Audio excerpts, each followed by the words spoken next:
Christmas. Candice Night, Richie Blackmore's Night. They gave us some great music with the Winter Carols album a few years ago. Candice was gracious enough to join us then. We've talked with her a number of times with her solo children's stuff. We've talked to her about Rainbow. We've talked to her about all the different projects. And here we are back full circle with caroling music and Blackmore's Night's brand new vinyl. I've got the vinyl right in front of me. In fact, I'm carrying it at my record stores. So if you like what you're going to hear today, and I know you will, if you're in the Christmas spirit, stop and see me down at Tom Lounge's Record Bin, either Michigan City or Hobart, and we have a copy waiting for you. 4 great songs. That kicks it off on side A. Candice, are you with us?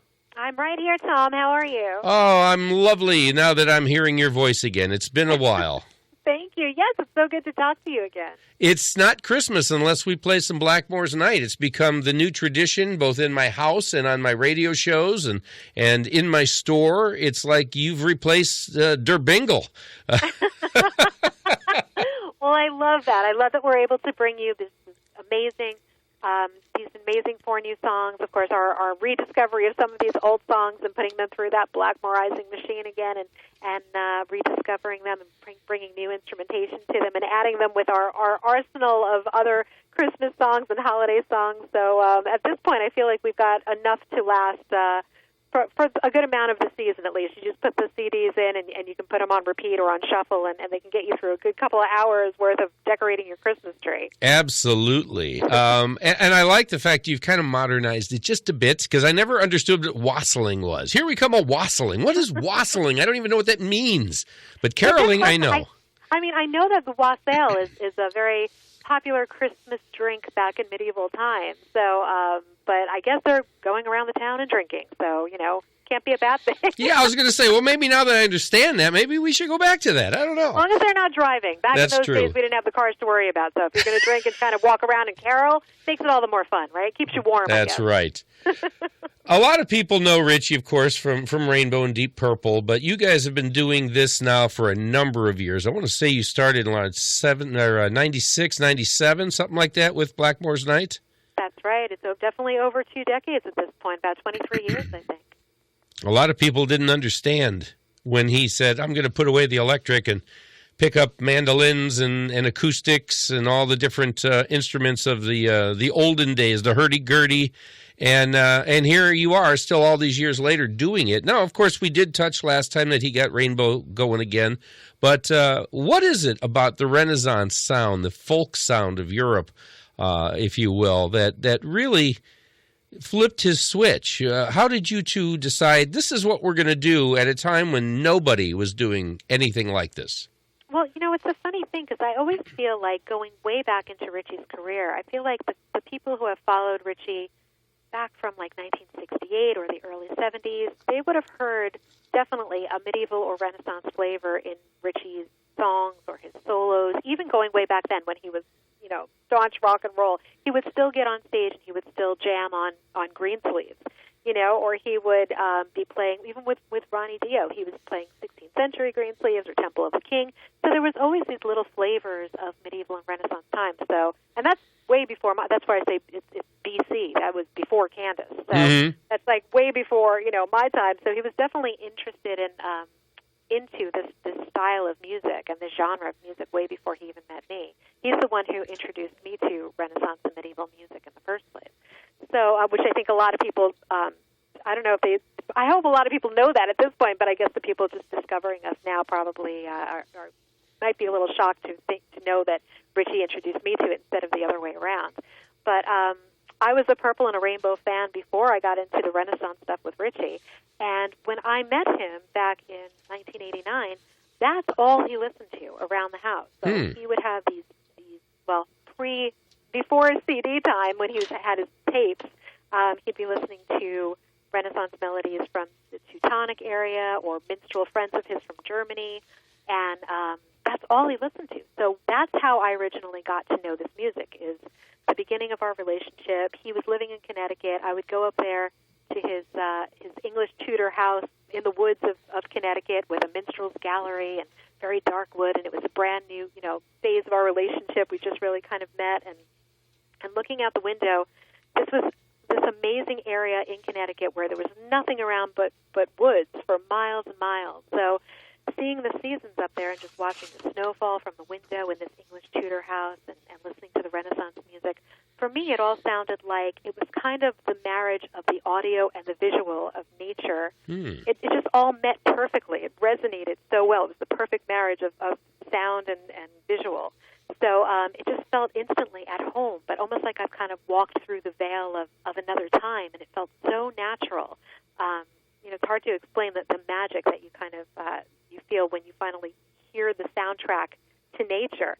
And so we would walk through the woods and just kind of listen to this music on our headsets or come back home and just have it playing around the house. And it was just a beautiful time, not only in our relationship, but watching the seasons and things. So it really just felt like this incredibly natural evolution. And ever since I heard that, I was kind of enamored by that style of music. So when he reformed Rainbow, I was sitting there with him as they were writing the songs, and the other guys were doing their tracks, and they were recording in a farmhouse in Sturbridge, Massachusetts, Longview Farm. And again, watching nature outside, nothing around for miles and miles, and he would be playing the acoustic guitar in front of a giant fireplace, and we would just play Renaissance music. The Renaissance music turned into the songs that you would hear reinterpreted through Blackmore's Night, which then ultimately wound up becoming the songs on Shadow of the Moon. So it was a really natural progression for us as far as the musical was concerned. Shadow of the Moon is such an amazing record. And listeners, if you have not heard any Blackmore's Night, make sure you at least sample Shadow of the Moon. Features two of my favorite musicians of all time. Our mutual friend Ian Anderson played on that. And of course, Richie is just the best of the best when it comes to guitar. And you, of course, fronting it all.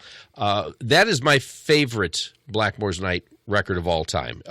Is there a favorite that you have? Obviously, your records and your songs are like your children. I mean, you guys create them and you nurture them and you perform them. But is there one or two that just stands out as far as the albums? Let's introduce listeners to Blackmore's Night 101. Where should they start? I was just going to say you're asking me to choose my favorite child here, or my favorite finger or something. You right. Can't live. I need all of them to work, but especially playing the shawms, I need all my fingers. But it's very tricky. I feel like instead of albums, I feel like songs kind of resonate with me more. I love the craft of lyric writing. There's just something about delving into the musical instrumental bed that Richie provides and closing my eyes and channeling it and really kind of trying to visualize what it is that those pictures are being painted inside my head by the music and getting involved with that creative outlet of storytelling, but yet not making it so esoteric so people can't relate to it, trying to really have people deeply connect to it on an emotional level or try to see a reflection of themselves within the words. But still like completing a whole entire storyline and tying it to some of the legends or the myths of the different regions of places that we've seen. So for me, I love songs like Hanging Tree is one of my favorite ones. The Circle, I think, stands really... I absolutely love the way that The Circle came out. That's one of my favorite ones as far as singular songs is concerned, because I feel like it's so poignant, especially like in today. Well, it's every time period, but like when you look at it, even in today's age, how we should be learning from mistakes that we have made through the past, and somehow, in humankind, we never seem to learn from our mistakes, and they always wind up kind of repeating ourselves. And the big question is, how many times are we going to repeat ourselves before some larger power just says, "That's it, stop." You're not learning. So it's kind of an interesting story within a story there. So we can relate it to everything from nature to try to stop the pollution and try to not to ruin our planet, to trying to be nicer to each other as human beings, to we should really be learning about these things through the ages. And somehow we learn a lesson and then we forget the lesson and we have to be taught all over again. And right. We still make the same mistake. There's some Windmills is another one. Some of the ones that really don't get any attention are the ones that I feel like the storylines are crafted really well, and they're kind of like very diehard fan favorites because they love the storylines, but because they might not be so commercially accepted, maybe they kind of get overlooked a little bit. All Our Yesterdays, to my knowledge, is the last Blackmore's Night release, and that's been 6 years, 5 years? It's been a while. Any new product other than the Christmas coming forth anytime soon? I'm thinking you guys have been holed up, probably bouncing off the walls. And Richie, being the creative guy he is, I'm imagining you guys are kind of woodshedding and creating things. Well, we're always writing all the time, so we're lucky enough to be in this environment where we can, he sits here and he's constantly playing all the time just to keep his fingers fluid, and he's so creative. So believe it or not, when this whole COVID crazy pandemic crisis happened, we were all, of course, like everybody else in the whole world, stuck in the house, and we wound up just trying a live stream. Now, we're not very technology savvy, so we tend to be more like, medieval Renaissance times, so we'd rather unplug things than plug things in. But I actually got Richie to kind of sit with me, and I set it up on my little iPad, and we did this live stream. We just kind of took requests, and we were like singing and playing, and we actually wound up getting, within like an hour, we got a couple of million hits, and people were really loving it because there was so much uncertainty, as there still is, so much uncertainty still going on. So we did that a couple of times for people. But as far as new product is concerned, we actually we're going to release a new album called Nature's Light. I'm really excited I'm talking to you today, actually, because today we previewed a song of the new album, and our wonderful record company, Edel, we're back with them. We haven't been with them since 1997, and now we feel like we've come full circle and we're home again with them, of course. So it's nice to be back in their family again. And they're doing an amazing job. They make these incredible lyric videos. And so they released today a song called Once Upon December, and that's actually going to be on our album of Nature's Light coming out in March, but they did a lyric video for it so everybody can check it out, see it on our official YouTube station, and they can, I believe they can download it today as well. So they released it as a preview for the album that's coming up in March. Okay. Now, how long ago did you start recording that? You guys have a recording studio at home, I'm assuming. Well, we have a recording studio, but we just don't know how to use it. So I don't know how useful that is. But Richie always said he wanted to be the only musician in the world who didn't have a studio in his house. So when we moved back here to Long Island in 1994, the whole bottom area of our house, the basement area, he converted into this medieval dungeon bar area. I guess it was the original man cave for him. But if I tell you stone walls, medieval torture devices, hanging on the walls and stuff, very low lit candles all over, and it really looks like a medieval bar from like Prague or something, in the Czech Republic. It's like underground. It's like something the Three Musketeers would hang out in, huh? It's something that's very Richie Blackmore. This is also the reason my children will never have any fear, I think, because, the house is just set up to be, medieval torture devices all over the place. They're used to it. Why not? Wow. Like every day is Halloween. So, so we had that all set up downstairs, and then we realized that having to fly our producer out every time we wanted to create an album, got a little bit expensive, having to clock in and out of a studio, and really creativity is more conducive when you're, in your own sanctuary and creating at home. Right. So we delegated one little section off of the dungeon bar. We still have the big area for the dungeon bar, but one little area where our producer comes out from L.A. His name is Pat Regan.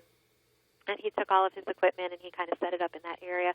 So about once a year, when we're ready to record, he comes out and we kind of hole up in that little area and we record all of our tracks down there. And then we leave him to do his magic. And then when he's ready for the next part, we go back down there again. And it's great. We get to fly him back home to L.A. when he's all done and wind up with these amazing songs. So we're writing all of the time. But, we actually had just finished this album with him before COVID started. We thought we were going to release this in like May of last year, or actually this year. God, I'm losing track of time. COVID has eaten my brain. Right. It's like what day is it? Complete track of time here. But so we were ready to release it, and then this pandemic hit, and then everything was shut down, and then the record companies couldn't make physical product, and then so all of this craziness happened. So everything kind of got put on hold. So at least we're able to have it put out the Christmas songs properly so people can enjoy it for the season, and people might have to wait just a little bit longer for Nature's Light to come out, but I think it's worth the wait. Now, this album, I'm thrilled to see vinyl. I have 2 vinyl stores since we last talked, and vinyl is so in right now. The young kids, the older folks, they're all coming in. Vinyl is bonding families again. I'm so thrilled to see that. We've got grandmothers and grandchildren. We've got parents and children, and they're all coming in, and they're all turning each other on to different musics. It's so unique, and I'm so happy that we have a new Christmas album on vinyl. Are you going to be reissuing any of the other Blackmore's Night product, either Shadow of the Moon, Ghost of a Rose, any of the older stuff? Yeah, actually, I think they're working on doing something exactly like that, where they want everybody to kind of rediscover the songs that we've done. But, Nature's Light is also another one that we're putting out on vinyl. So whereas the Christmas songs are going to be out on this beautiful Christmas tree green vinyl. I've got it in front of me. Right? You got it in your hand, yes.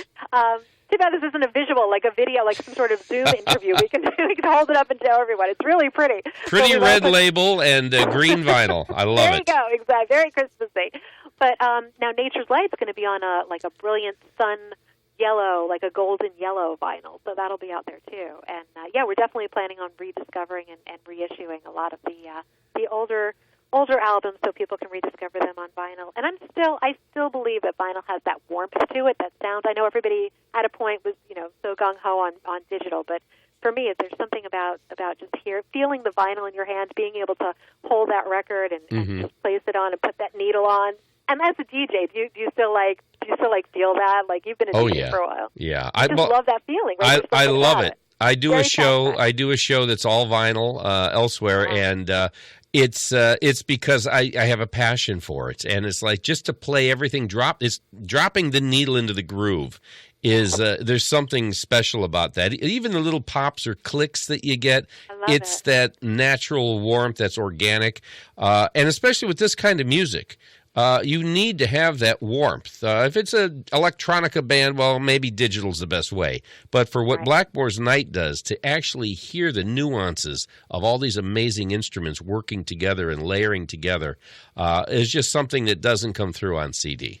Yes, I agree. It has that warmth to it, that bottom end to it. And like you said, putting that needle on, just finding that sweet spot, right, where there's just something about it that you kind of miss just by pressing a button. I feel like we're kind of getting a little bit 2 steps away from anything that you could basically put your hands on and feel that. There's something about being tactile, the way that things feel, that it's just so important. It kind of grounds you and brings you back to that beginning point. And, being a child born in 1971, that's, where I started on those records. And there's just something bringing you way back to that time where you kind of have a flashback and get back into that comfort zone of growing up, really. And I love how you thought about, like you were talking about, it bringing families together, because really that's what Blackmore's Night wants to do as well. We want the little kids to be singing along to it, because a lot of our songs that are very chorus friendly, like Under Violet Moon or Renaissance Fair, there's so many songs that we have where the kids just love to sing along to it.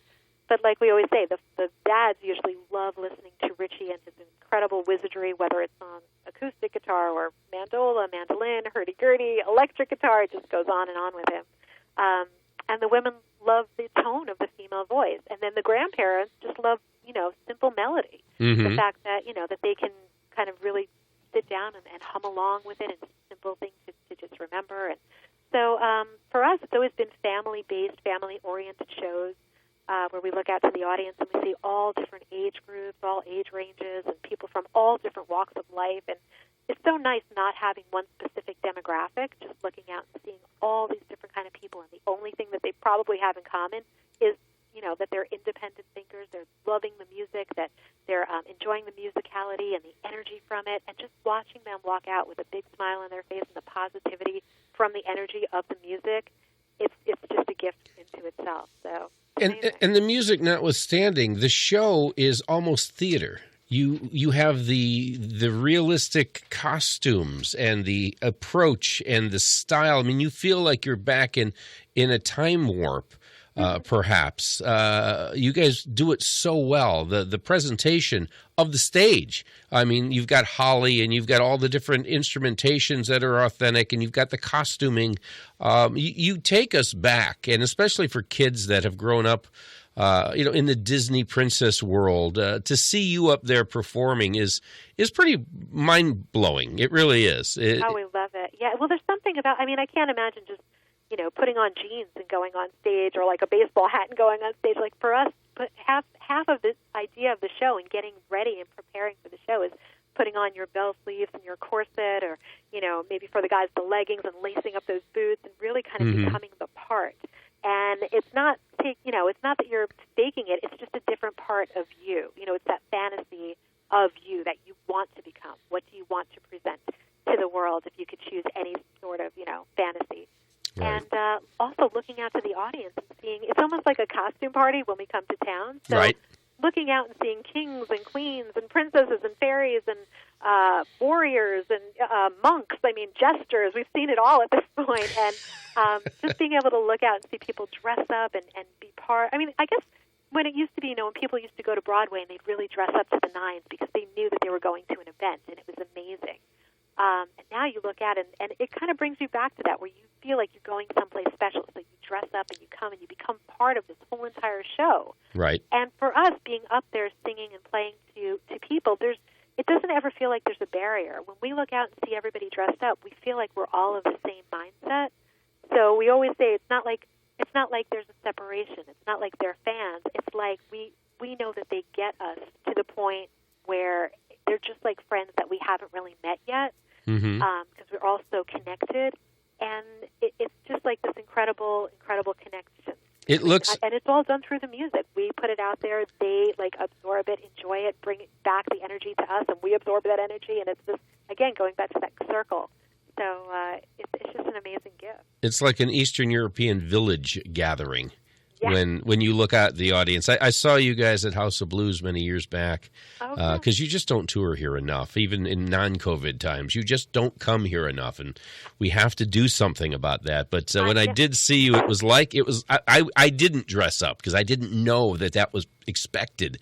So my friend and I were there, and we were like in 5th or 6th row, and we're surrounded by all these people in character. And it was like, wow, I'm waiting for the pitchforks and torches to come out because we didn't dress up. It was a wonderful experience. And we do have a lot of people go through costume envy when they leave the show and they forgot to dress up or they didn't know about it, and then they go, next time I'm going to be part of this whole thing, because it really takes it to a whole other level. It does. And it's, what else is really cool is because when people dress up, they look around and see other people, and they start these conversations, and before you know it, they become friends with the whole audience. It's amazing how deeply they connect to each other. So then it becomes like a reunion. Every time we play, we always joke, we're like, I don't even think they care if we show up or not, because they're just so happy to see their friends, like it's almost like family members, Right. They take vacations whenever we're supposed to tour, and then they just leave from. We've seen people leave from Japan or from Australia, from South Africa, and they just come and they stay at their friends in Germany, all their houses that they met when they were on tour with us. And then all of those people go and they stay in England when we play in England. And so it becomes like this whole community. It's like this family thing. And actually a lot of the stuff on the stage, there's so much thought that goes into the stage set. Richie actually goes out there before any of the shows happen, when we go out there for sound check, and he's out there hands-on rearranging things. This bed of flowers have to go there, and he's moving barrels around and plants around. So he's always out there dragging things back and forth. This barrel has to be centered. And that's a side of Richie I would not have expected. I'd love to see that pre-show preparations. He is on top of everything, believe me. Wow. Before he even picks up any of the guitars, he's rearranging leaves and just the whole stage. Wow. Listeners, we are talking to Candice Knight of Blackmore's Night. You can keep up with them and all things Blackmore's Night at blackmoresnight.com. And the new EP, is Here We Come a Caroling, and it just out within the last couple of days. I just got our copies at the store last week, and we're going to play another cut from it. This is track 2, side A of the vinyl, because I love saying that, of the vinyl. It came upon a midnight clear. We'll be back with Candice. We'll talk Christmas things after this on Lakeshore Public Radio. It came upon a midnight clear, Blackmore's Night, and that's off the new Here We Come a Caroling EP. On vinyl, and I'm assuming on CD. Is that correct, Candice? Yes, that's right. Yes, we got physical products on CD for those who are in the digital age. We've also got streaming. They can download it on iTunes, on Amazon, everywhere you get any of your music. It's on Spotify. We just heard it on Pandora the other day, actually, so it's everywhere. Wow. Now, last time we spoke, when we were talking about Christmas, I think it was 2 Christmases ago, you were telling us about how you guys would open up the house to the neighborhood kids, and it would be like this big gala because Christmas was so important to both you and Richie. And now that your kids are getting older, and obviously we can't do that kind of party this year. But how are you dealing with COVID and Christmas? Because you guys are very community based. Yeah, it's really tricky. As a matter of fact, not only do we usually open our house up to everyone, but we always have a fan party too. I don't know if I mentioned that last time. We usually have an invitation only fan party for the street team members, the ones who spend all year basically spreading the magic of the music, and the word of Blackmore's Night, and they do everything from handing out flyers to doing social media for us, and they're just so dedicated to the band worldwide. They're amazing. So every year we have this little get-together. Usually we take over the back of a haunted restaurant or so. If it's not haunted, we'll bring our own ghosts and make it haunted, and our own spirits. And we ask all these people to come, and they come from all over. We've had people just fly in from Glasgow, from Scotland, from England. They're just waiting to see every year if we're going to have one of these get-togethers. And then they fly on over, and we spend the night playing very, very intimate acoustic gathering and scale it way down. We all just kind of sit on stools with all the acoustic instruments and play for them. And usually we collect money for a local charity, whether it's Save a Pet or Little Shelter, things out here, so we can try to, get some of these animal charities through the season. Difficult time. It's always difficult for the animal charities, so all year round we try to do something. Right. But so that's always important for us to do too. So we kind of feel very let down, not only that we don't get to see our fans, on the special one night a year that we do that for them, but of course our holiday party in our house has to be tapered way down. It's just going to be, I think, just family at this point. It's hard. That's hard. But honestly, we're pretty lucky with the fact that our kids, at the age now of 8 and 10, they're at the point where they're just so excited to be decorating the house. They've just made a whole bunch of paper chains that they're hanging up. They're looking for the elf from Elf on the Shelf, which apparently the 2 elves that we had a baby this year, so they're looking for them okay. every day. So there's all kinds of interesting stuff that's always going on in the Blackmore family household. And they're just so enamored by the Christmas trees being lit up and how beautiful the rainbow lights. We're not real like white light kind of people. A lot of people have that. We are all every different color of the rainbow is always like lit up here. And Richie does an incredible job single-handedly decorating our house, Minstrel Hall. We've got Christmas trees. I'm looking around. We've got Christmas trees everywhere. We've got that gold tinsel glitter garland everywhere, and old-fashioned those red bells that are like paper honeycomb bells that he hangs from everywhere. And we have a fireplace, and we just sit around now with the kids, and we'll just break out the acoustic instruments, and they love singing the songs. They're singing them all the time. So I guess we have to just kind of scale it down and count our blessings, and just, it doesn't take away from the magic of the season. It might actually make it a little bit more special because you kind of, focus more on really what's the most important thing to you. I feel badly for the people. I feel like we're very blessed in our household. The worst I feel is that that we can't open our households at this point to people who don't have families for the season, because that's what we usually do. Right. But I'm sure we'll do something for them. We'll be able to we'll bake cookies, or we'll bring some sort of joy. Maybe we'll leave some vinyl for them. There you go. We'll be able to do something, I'm sure. Instead of mistletoe, you'll have little records hanging everywhere. Perfect. That's a perfect idea. Is either Autumn or Rory showing musical tendencies? Are they going to be your little elves in the shows as well? Are we going to see them incorporated? Let me tell you something. Autumn is she plays guitar, piano, and cello. Her preference is cello at this point. This girl has a 4-octave range. Her voice is unbelievable. She actually does background vocals with me on Silent Night.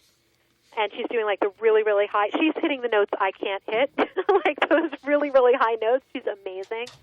She wakes up in the morning and just breaks into song constantly. And she's got Daddy's improv skills, which blows my mind. Because she can start singing about anything, like you name it, she's all over it.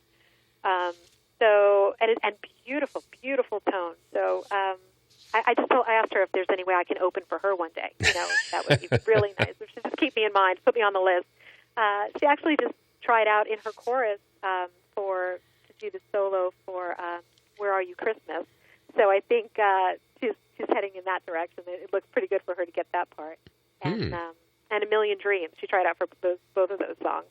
So, but she's singing all the time. As a matter of fact, like we were going through the drive-thru at McDonald's the other day, and she's in the back of the car, and there was a lot of cars online, and she's just looking at me in the little rear view mirror, and I'm like, I'm sorry it's taken so long, sweetie. And she's like, why does it always take so long to get my chicken McNuggets? Like, she's just breaking into song. So our lives are basically a musical where, like, in a musical, it's totally normal to just break into song and dance. That's pretty much how we live, like that. We just break into song and dance for absolutely no reason constantly throughout the day. Well, and Rory's a drummer. He is full. He can sing. He chooses not to or to do it sparingly. But he's full-on out rhythmic, like amazing. He can do these rhythms that just would blow your mind. So he took a couple of drum lessons just for fun with John Marcelli, who used to play with Rainbow and played with Meatloaf and Brian May, and good friend of the family. And when he was like 5, and John was like, this kid is incredible. So he feels rhythm. We definitely have. I mean, you can't escape it. It's in the Blackmore blood. There's no way out. So it's amazing to just watch them blossom, though. I remember when we had you on, we were talking about Starlight Starbright. Didn't Autumn do a vocal on there, like a little commentary or something at one of the songs? Yes, at the beginning she did a commentary, but she also wrote, at that point she had written a song that she wrote it when she was 1.5, where I was doing laundry upstairs in the hallway, and she was sitting in a rocking chair rocking her doll to sleep, and she made up a song called Lullaby in the Night. And I just happened to have my camera there, and I videotaped her around the corner, like around the bend, of her singing this beautiful song to her doll, to put the doll to sleep. And when our producer came out, I played it for him, and so I just sang her melody line and the words that she had come up with, and she's credited on there, so she gets all, she gets the royalties and she gets all the credit, the writer's credit on there. But also when we actually did a video for it because it's such a beautiful song, and she thinks in a way that I wouldn't think. She's constantly writing songs, but it's my path is it's so inspired differently than hers. She comes up with these totally different ideas, so it's always mind blowing how she does this. But so when we actually recorded the videos, we recorded for that album. We did Once in a Garden, and then we did Lullaby in the Night. Rory and Autumn both were in Once in a Garden, and which is great because as a mom, I get to look back and see them at the ages of 5 and 3, kind of toddling around, But she was an actress, like very on point in Lullaby in the Night, where they asked her to do things, and we said, do you think you can do it? Because if you can't, that's okay. We can get an actress. And she's like, no, I got this. I can do it. And so the director in Germany had told her to do a certain thing, which is he's like, okay, look out the window, pretend you see this fairy out the window, and you have to really kind of be, questioning, about, did you really see that or not? Is it a fantasy? So she's listening to him and taking it all in. And as soon as he finished, he's like, you ready? And she's like, yes. But then she's still staring at him. So we're like, oh, maybe she doesn't get it. Maybe she's nervous. Is she waiting for her cue? That's exactly. He goes, are you okay? And she goes, yeah, I'm waiting for you to say action. So he's like, oh, okay. As soon as she said action, she was right in there, right in the moment.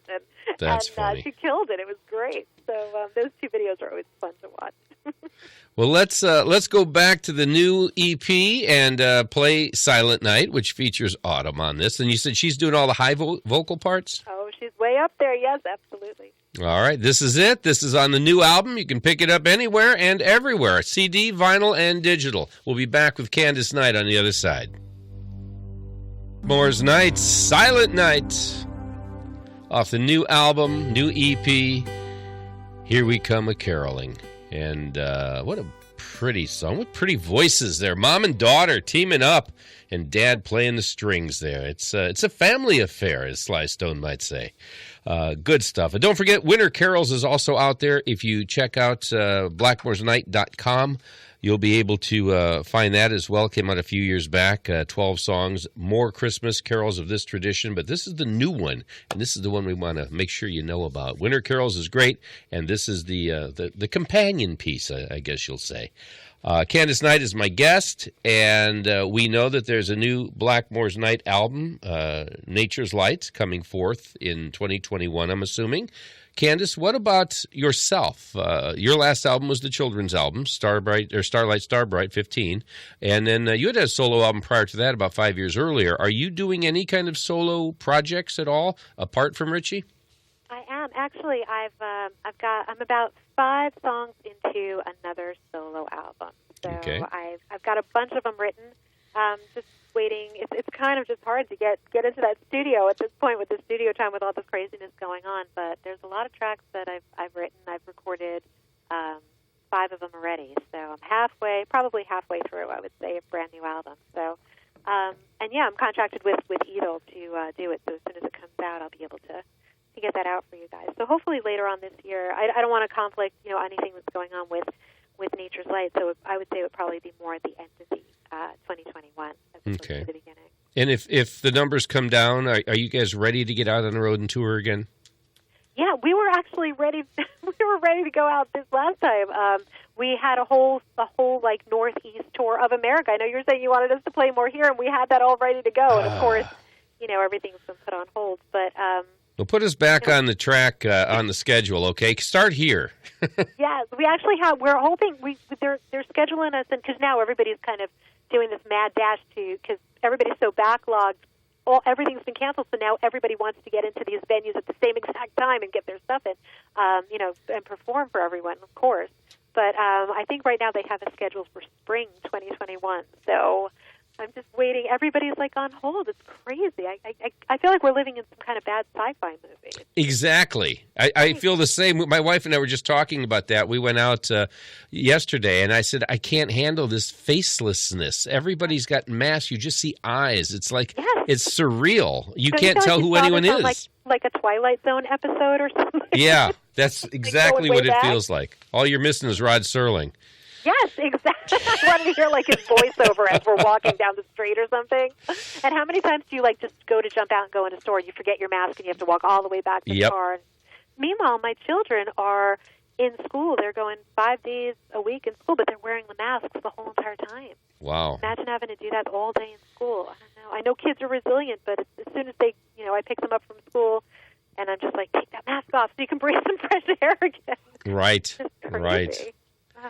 Wow. But the good thing is I'm always talking, me, I'm always talking about getting back to nature and feeling the grass under your feet and feeling the wind in your hair. So we've actually, throughout this pandemic, we've discovered that what we love to do, we have this new hobby, is we go out onto the beach because, we're on the island, we're on Long Island, and we just kind of walk the beach and we look for sea glass. Like beach glass is our new favorite, happy place. So, you get to just feel that, like we said, feel the wind in your hair. I'm listening to the ocean sounds, watching the waves come up, and there's just something so beautiful about just sitting out there and kind of looking for these little glistening emeralds in the sand that actually wind up as being, Do you make jewelry out of it? You know what? I haven't yet. I've been looking at ways to create art. We actually made some art in a frame that was very mermaid kind of based with seashells and some of it looked. If we put all the sand glass on there, the sea glass on there, it kind of just looks like these amazing waves of different colors, and it's all kind of beaten down and very soft to the touch, and it's beautiful. So that's kind of like a new way to be creative for us. We're just loving doing that. Okay. I don't really want to dwell on it, but I do want to, I know we got fans out there that will want to know, is Richie pursuing more with Rainbow since the live group or live concert happened and the live recordings came out. Are they going to be doing anything studio-wise? I know that they have, it's kind of hard because he's got people all over the place. The singer's in Spain, and the keyboard player is in Sweden, and the bass player is the other two musicians are in Connecticut. So, trying to get everybody together. Richie's very old school. He likes to get into a room, start jamming, and everybody gets to, kind of create spur of the moment. So Right. having people kind of piecemeal, send things over digitally is out of his world, So it's really kind of hard for him to wrap his brain around that, or to really kind of get that energy, like that vibe from a live performance in a room. So it's a little tricky to write, I think, like that. He does talk about coming up with different ideas for new songs, and I know he's getting inspired from many different ways. He actually surfs YouTube, believe it or not, which is interesting to see him on a tablet. he doesn't even have a cell phone, So it's funny to see him. One of his friends bought him a tablet, and all he does is kind of look up stuff on YouTube, and whether it's songs from the '60s or old friends of his that he's played with, it's always music based. So so I know he's getting inspired by a lot of stuff like that.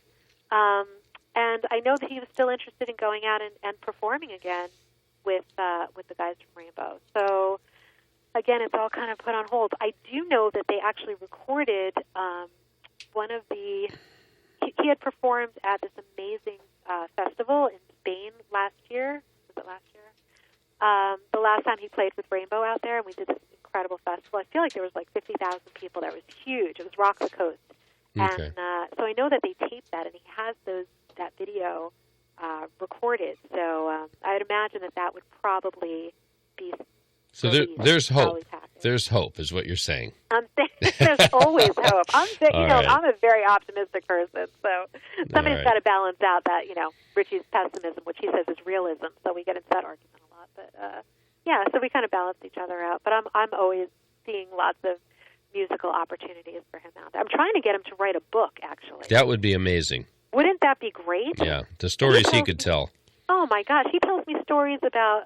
I mean, and people he was telling me about how he was in the whiskey years ago, and Chicago was the band that was on stage there in the Whiskey A Go-Go in L.A. And he said he was sitting there, and all of a sudden this guy gets up and starts heckling Chicago that he didn't like the band, and he got lifted up and escorted out, physically escorted out, and it wound up being Jim Morrison. Oh, wow. Can you imagine? Those are great stories. He's got to put them down. He's got to put them down. Even a 5-second story like that blows my mind. It doesn't happen. Yeah. It's just amazing. So, we've got to get him to do that. All right. Well, we'll keep up with Richie and you at blackmoresnight.com. Of course, there's also Candicenight.com for Candice's projects and amazing things that you do. I wish you a Merry Christmas. And to you as well, my friend. It was great talking to you as always. I would love to reconnect with you, talk animal stuff. As you know, I do all the rescue stuff out here with the Humane Society. You and Richie have been very kind to us over the years. And as you said, we're all suffering. All the animals are suffering more than usual because of the lack of fundraising. So we are working on some new things, some new auction things, and perhaps we can talk soon. That sounds excellent. I'm actually sitting here. We have a rescue kitty now. It's actually 1 year since we got this little guy. We called him Winter Blackmore, so we have Winter sitting here right now with us. And he was abandoned in a parking lot, and everybody else in his family was adopted out, and he was the last one left. So I said, we can't have that. No. So we took him home with us, and so he's now he's sitting on the couch here with us. He's home for the holiday. Yes, we are always up for helping the animals, and actually anybody who really needs the help, especially this time of year. So we're here for you, Tom, whatever you need us to do. All right. Thank you, dear. Let's close with the last song of the EP. It's actually the third song. First side B, first song. This is O Little Town of Bethlehem. Once again, Blackmore's Night, the new record that's out now. Here we come, a caroling. My guest has been the amazing Candice Knight, and blackmoresnight.com is where you'll find her.